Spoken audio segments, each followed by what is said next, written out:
combatir la inconsistencia judía. El pueblo judío es talentoso. Por esta razón debía de prosperar y es destinado a prosperar hoy en día si no existía el antisemitismo. Llaga crónica no solo del judaísmo, mas de la humanidad entera.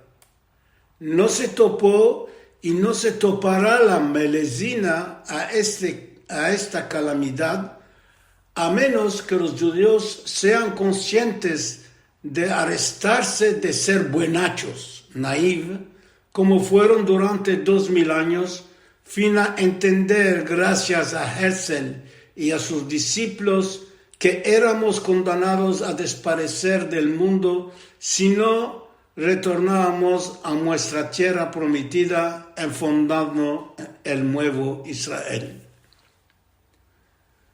No nos olvidaremos que después de la Shoah, los judíos, gracias a la fundación de Eretz Israel en 1947, se salvaron por seguro de un nuevo holocausto que los esperaba si no se despertaban del hierro de hacer confianza a la humanidad y a las potencias nuevas como los Estados Unidos o la Rusia soviética. Finalmente los judíos entendieron que para defenderse no podían tener confianza en ninguno que solo a sí mismo.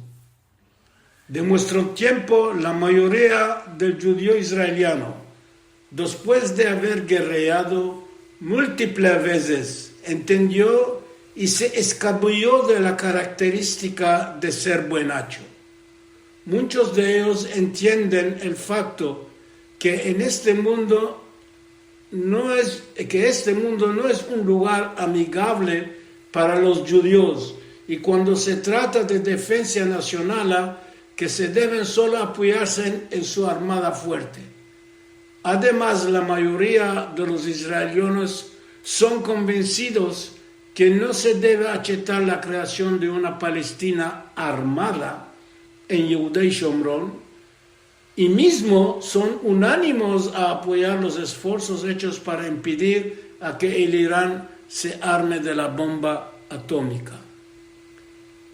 De mi perspectiva diré que ainda se puede ver en los judíos de la diáspora como en los de Israel la existencia boba de creerse en la amistad humana.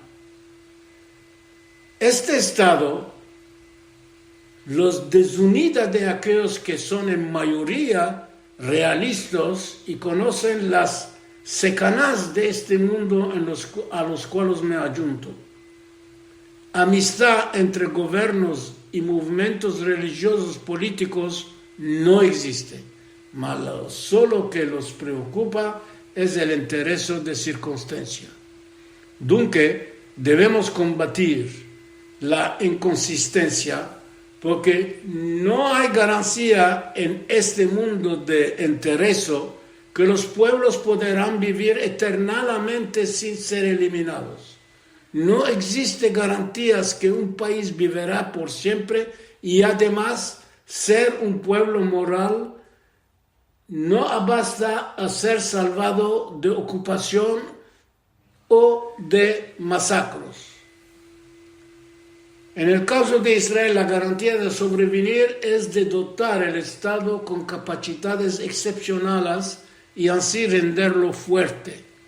La fórmula para esto es la creación de una economía alta que permitirá de tener una armada fuerte y técnica. La combinación de la economía con la armada da apoyo alto a la diplomacia. Herzl había predicho el futuro. Él había visto la venida de la exterminación de los judíos de Europa y entendió que la solución era de establecer un Estado que impedirá su eliminación y que la ayudará a existir. En creando el sionismo, pensó que su voto no era solo de conquistar una tierra donde será un lugar seguro para los judíos, mas que ayudará a su pueblo a ser espiritual y moral. Él había visionado que el país judío será innovativo y que los judíos crearán tecnologías y mismo saberício político, cosas que debían ayudar a la humanidad a topar remedios a sus problemas. Su punto de vista era que el Estado judío será su propio defensor y no el enderechador del mundo.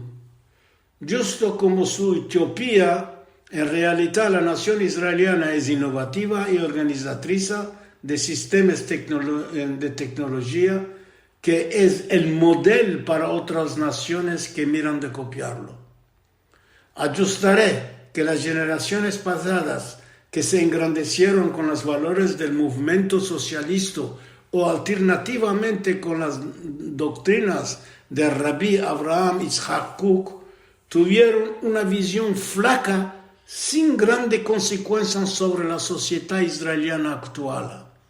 Los ideólogos de los partidos de la izquierda y del movimiento sionista religioso, como Berl Katznelson, que fue el ideólogo del sionismo socialista que pensó crear un modelo de socialismo particular para Israel y para la humanidad, o Rabbi Kook, que miró de profetizar la remisión Geulá de la humanidad, quedaron sin influencia mayor en día de hoy.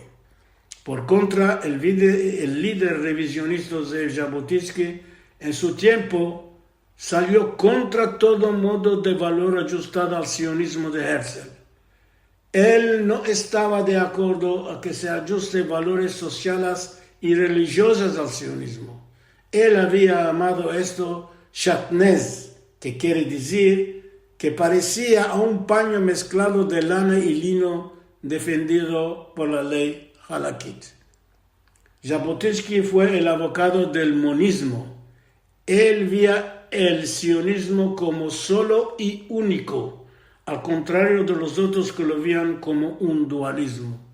En sí, él había pensado a que Israel será regido por el capitalismo, libre y fuerte, gracias a su creatividad superior.